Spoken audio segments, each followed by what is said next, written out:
For 10 years, he was the funniest friend in America.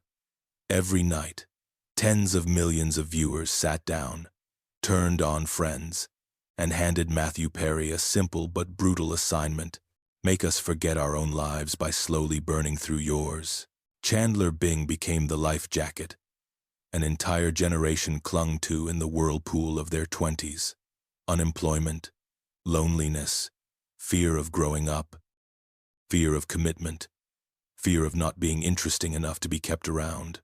The problem was that the life jacket was leaking from the very beginning. Behind every eye roll, every perfectly timed "could I be any more," was a man who left the soundstage, drove home, locked the door, and drank until he could no longer remember the taping that had just made everyone else feel better. When Matthew Perry died in his hot tub on October 28, 2023, people said he went peacefully. But there is nothing peaceful about the death of a man who used laughter like morphine. It numbed the pain. It never healed the wound. Matthew Langford Perry was born on August 19, 1969, in Ottawa, into a family that looked glamorous in the credits, but felt fractured on the inside. His father, John Bennett Perry, was a tall, good-looking American actor who did commercials and character roles, the kind of face you might recognize without being able to place. His mother, Suzanne, was a sharp, disciplined Canadian journalist who would later become press secretary to Prime Minister Pierre Trudeau. It sounded like the start of a charming show business story. A little boy with a TV dad and a political mom. In reality, his first lesson was not about fame or power, but about disappearance. His parents split before he could form solid memories. His father moved to Los Angeles. The man he knew most consistently was the one in the TV commercials. There is a particular cruelty in being a child who has to point at a screen when someone asks, "Where's your dad?" Matthew would sit cross-legged on the carpet in front of the television and watch John Perry sell cologne or beer, smiling that easy camera-ready smile. Somewhere in California, that man was real, eating dinner, going to work, living a life. But for the boy in Ottawa, he was essentially a broadcast. When John did visit, he brought Hollywood stories and gifts, and then, inevitably, left again. The pattern etched itself in deeply. Adults appear, entertain, and vanish. If you want them to stay, you'd better give them a reason. He stayed in Canada with his mother, who remarried journalist Keith Morrison. It was, by most outside measures, a solid middle-class upbringing, school, homework. A house where the news was always on, and words like deadline and copy drifted through the hallways. But inside Matthew, something else was forming. At dinner, when conversation turned tense, he found he could break the moment with a perfectly placed remark.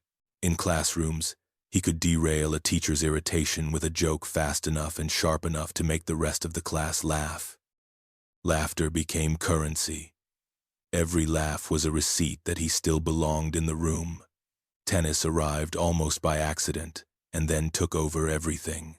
When the family moved to Toronto, he found a serious tennis club, the kind where kids trained before sunrise and coaches analyzed footwork frame by frame. On the court, he discovered a different kind of power. Here, for a few hours at a time, the chaos of adult decisions disappeared. The lines were clear, the rules simple, the scoring system unforgiving but honest. You won because you played better. You lost because you did not. By 13, he was ranked number 2 in Canada in his age group. Newspaper clippings named him as a future star. For a boy who never felt fully secure anywhere, those rankings were proof he mattered. At least here, there is a photograph from those years. A skinny teenager in a white shirt, racket hanging loosely in his hand, jaw tight, eyes narrowed against the sun. On his face is the expression that would later become Chandler's default, concentration mixed with a kind of low-grade panic, as if a single wrong move might ruin everything. Tennis rewarded that intensity for a while. It turned his need for control into aces and cross-court winners, but the flip side was merciless. Every double fault, every missed shot became a moral failure in his head. Winning 6-3, 6-2 was not good enough. The 3 games he had dropped felt like proof he was secretly a fraud. By his mid-teens, hard reality arrived. He was good, extremely good, but probably not good enough to make a living on the professional tour. There is a special grief that belongs to talented teenagers who realize they will not be the best at the thing that has defined them. Matthew felt that grief early. If he was not going to be Matthew Perry, tennis prodigy, then he needed a new arena where performance meant survival. He had already identified his second talent. He could make any room laugh. Hollywood, conveniently, was where his father lived. At 15, he moved to Los Angeles to live with John, trading the damp Canadian courts for smoggy freeways and casting sessions. The move had the feel of a plot twist written by someone who believed in poetic symmetry. The abandoned boy goes to the city where his distant father has built a life, pretending to be other people.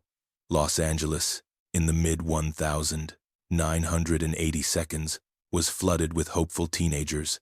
Matthew arrived with a handful of school plays on his resume.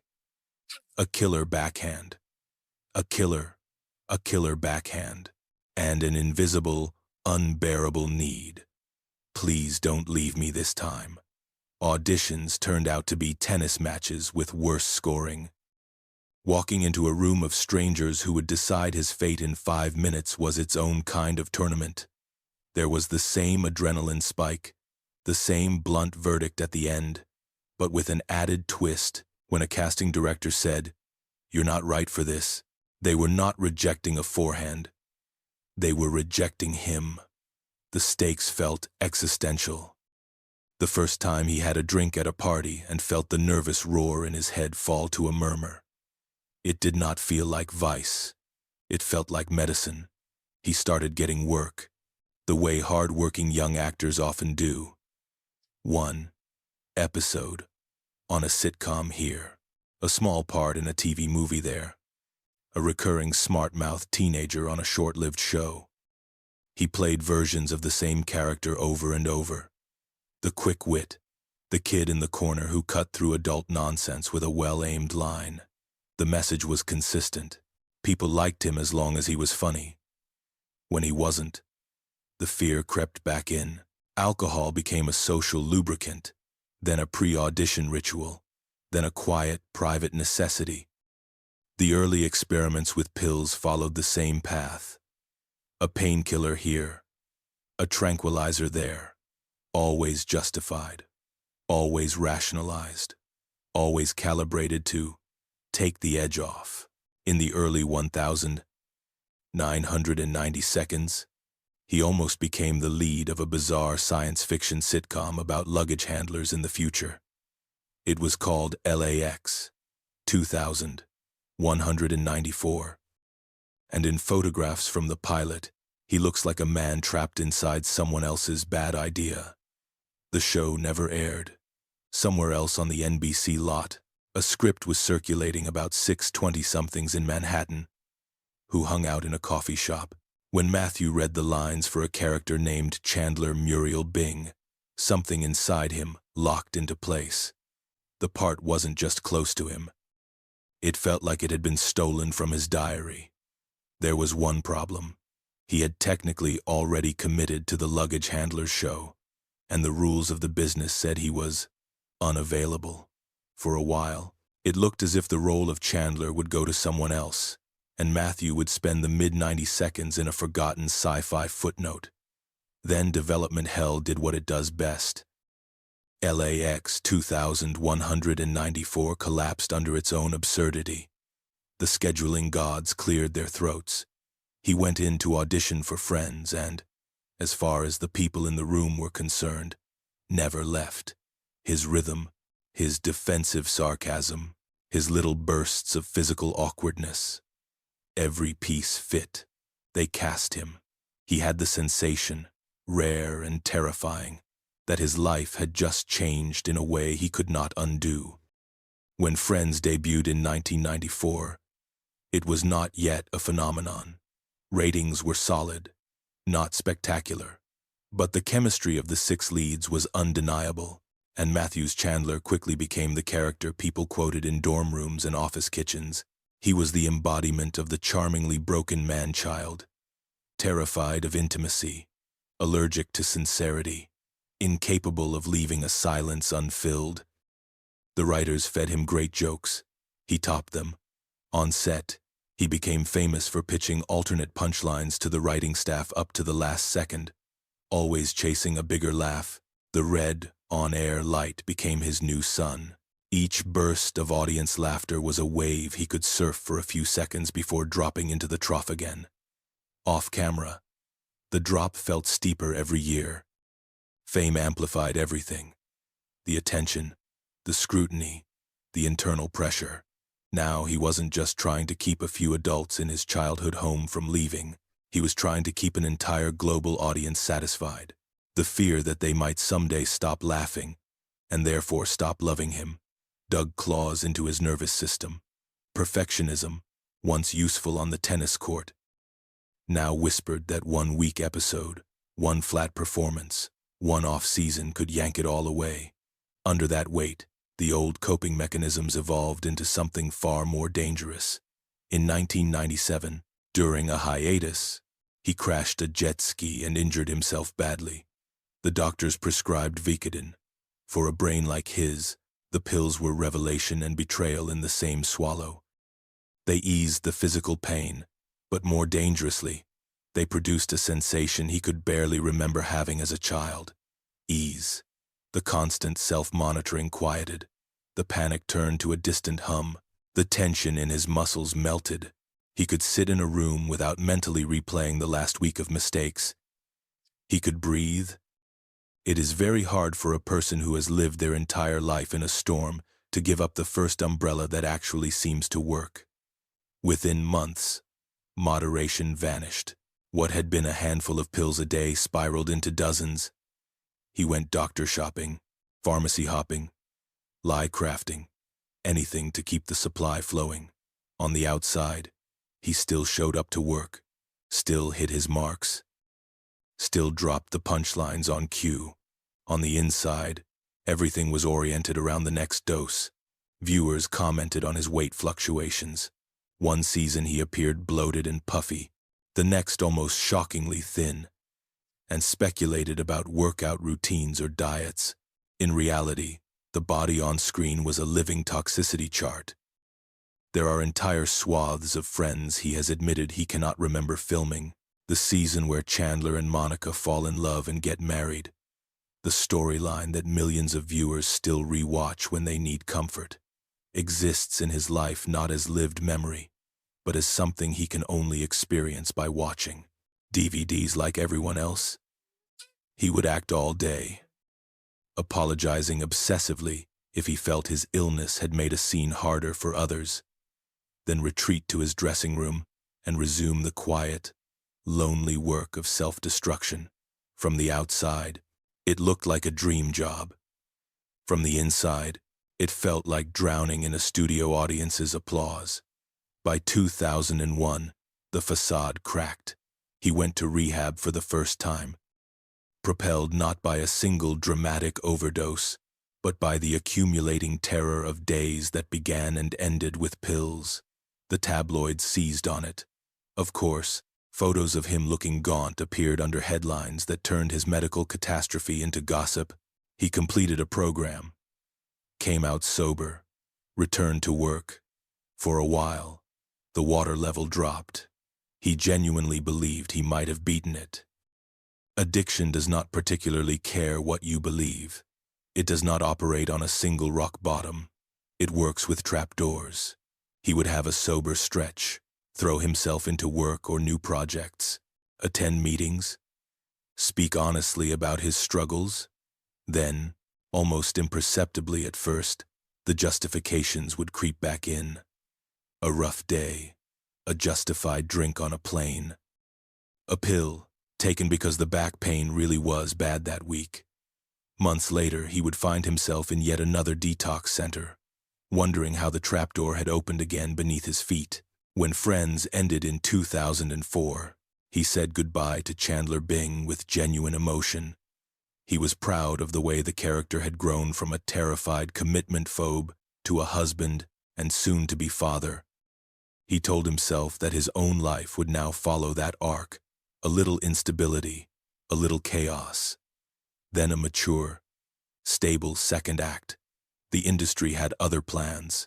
He did strong work in shows like Studio 60 on the Sunset Strip, The Good Wife, and Go On. Critics praised him as the standout in almost everything he did. But the shows kept getting canceled. Each cancellation was another quiet confirmation of the fear that nothing would ever be as big as Friends, and that nothing he did sober would ever be as beloved as the work he had done while quietly falling apart. In 2018, the trapdoor opened wider than ever. Years of opioid abuse had ravaged his digestive system. His colon burst. He went into septic shock. Surgeons opened him up and tried to keep him alive long enough for his body to stabilize. He spent 2 weeks in a coma, 5 months in hospital, and woke up to learn that half of Hollywood had already sent flowers because no one thought he would survive. He had a colostomy bag. He had a statistic, 2%. That had been his estimated chance of living. $9 million had been spent on his care. 2% and 9 million are impressive numbers in a medical report. In a damaged mind, they can sound like an accusation. Look how much it cost to keep you here. He could have taken that brush with death as a sign that he was cursed, or doomed, or irreparably ruined. Instead, something finally shifted in a lasting way. If he was going to be one of the unlucky lucky ones who survived that kind of catastrophe, then he needed the survival to mean something greater than getting another pilot season. He leaned harder into recovery, not as a time-limited project, but as a way of life. Meetings were no longer a temporary obligation. They were the center of his calendar. Therapy stopped being an emergency intervention and became a regular practice. He began to speak about addiction not as a shameful personal flaw, but as a disease that would kill him if he pretended otherwise. In 2011, the White House Office of National Drug Control Policy gave him the Champion of Recovery Award. At the time he accepted it, he was still vulnerable, still in danger, still one bad decision away from another spiral. But the recognition mattered. It reframed him, even in his own mind, as something other than a cautionary tale. He was, or could be, useful. He could take the years he had spent drowning and turn them into a life raft for others. He sold his Malibu beach house, the kind of property most people dream about owning after a hit sitcom, and converted it into the Perry House, a sober living home for men. The symbolism was not subtle. He took a monument to Hollywood success and turned it into a halfway house between death and survival. The men who came through those doors did not care that he had once earned $1 million an episode. They cared whether he would pick up the phone at 2 a.m. when they wanted to drink. They cared whether he would tell them the truth about relapse, about shame, about the way your brain can talk you into suicide with a smile in its voice. Running Perry House forced him into a new kind of honesty. He could no longer afford the old strategies of deflection and self-deprecation.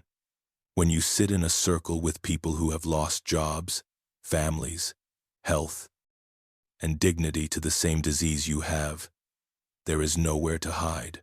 On some nights, he would sit in the common room, listening to a 23-year-old describe the same spiral he had lived through at 30, and feel both old and necessary.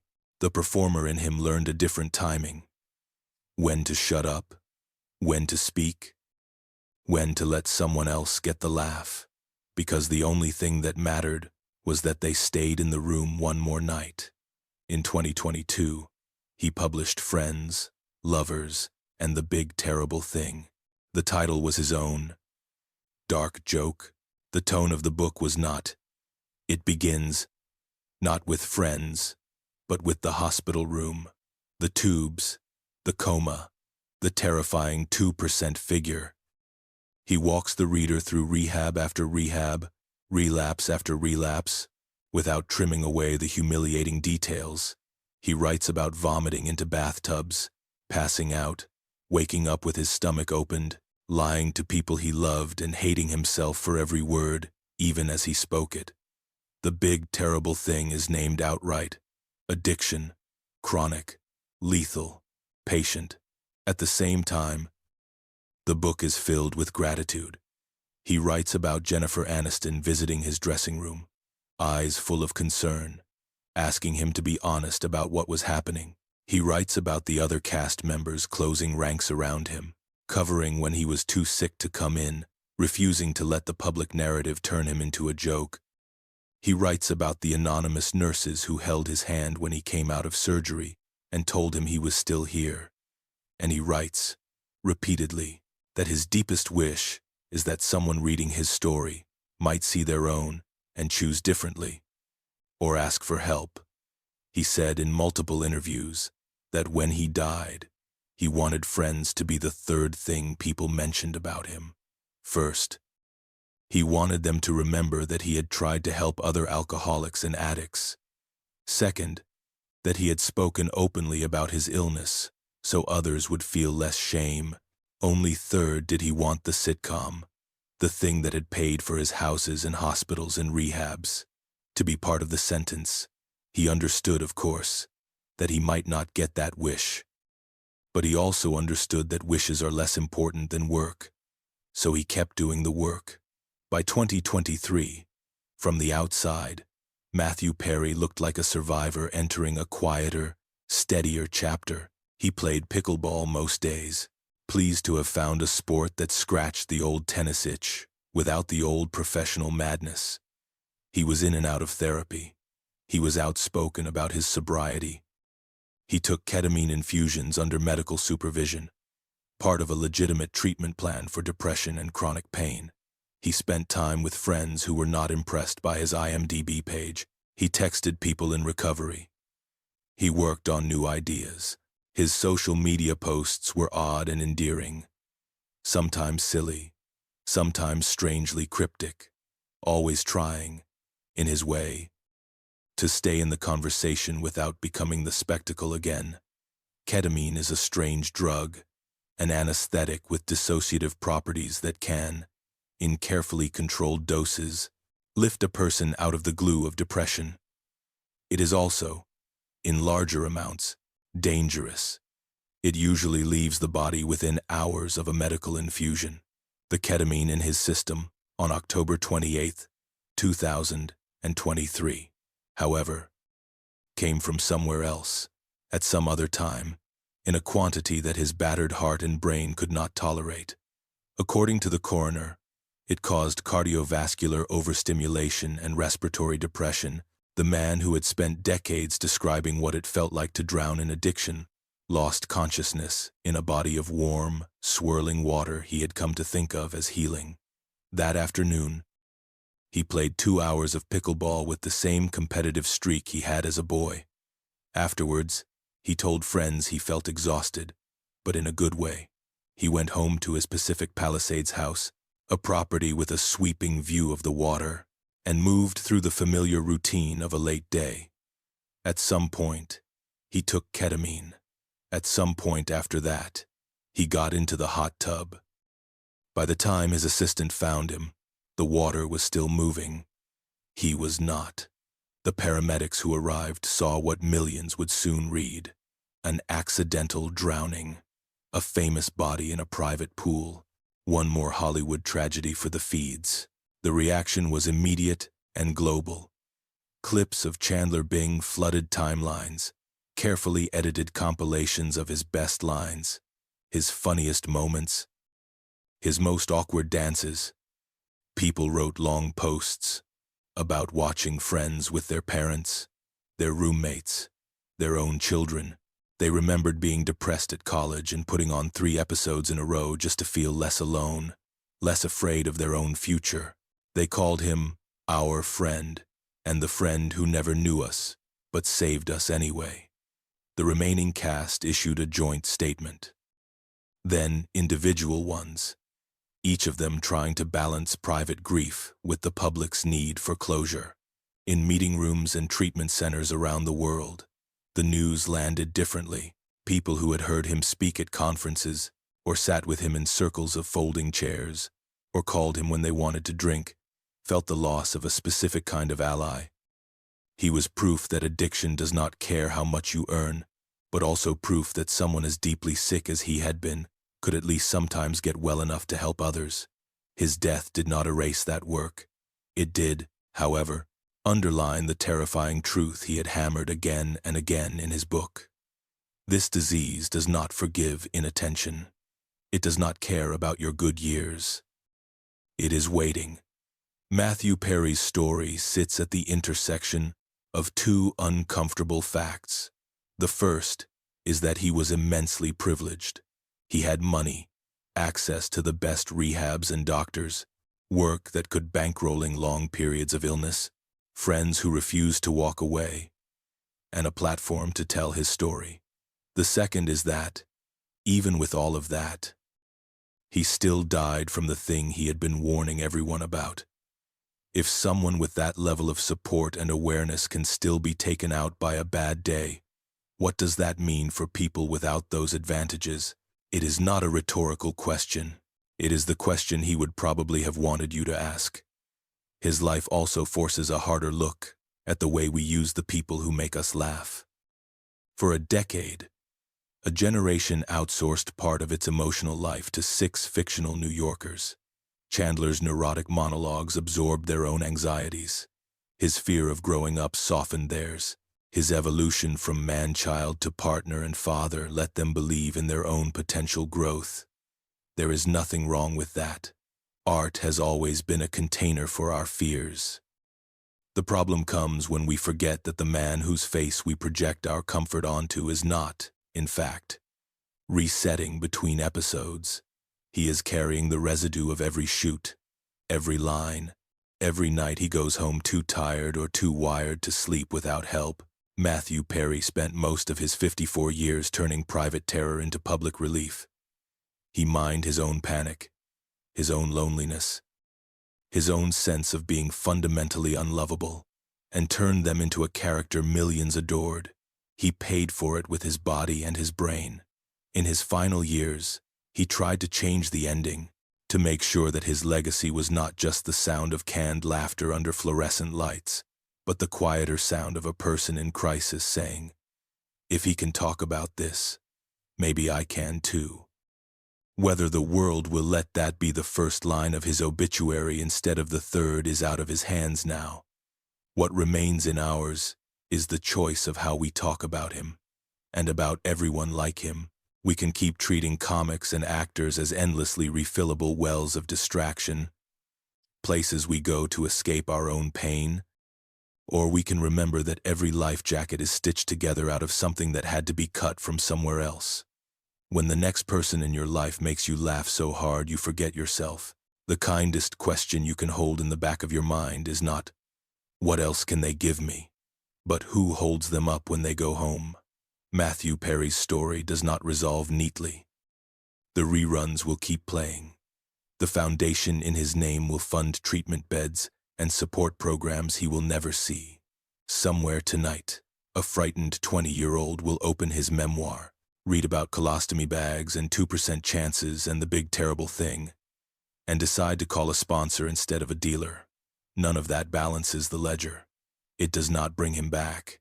It does, however, mean that even in death he is still doing the one thing he begged people to remember him for, helping someone else stay above water a little longer. In a world that loves the sound of laughter but flinches at the sound of pain, maybe the smallest way to honor him is to refuse the lie that the two are separate. Behind every audience that roars is someone on stage who goes home to a quiet room and their own thoughts. Sometimes those thoughts are bearable. Sometimes they are not. Sometimes, no matter how many people they have saved, the water still rises too fast. There is no way to make that ending neat. There is only the ongoing decision, for those of us still on the shore, about what we do the next time we see someone making us laugh so hard we forget ourselves.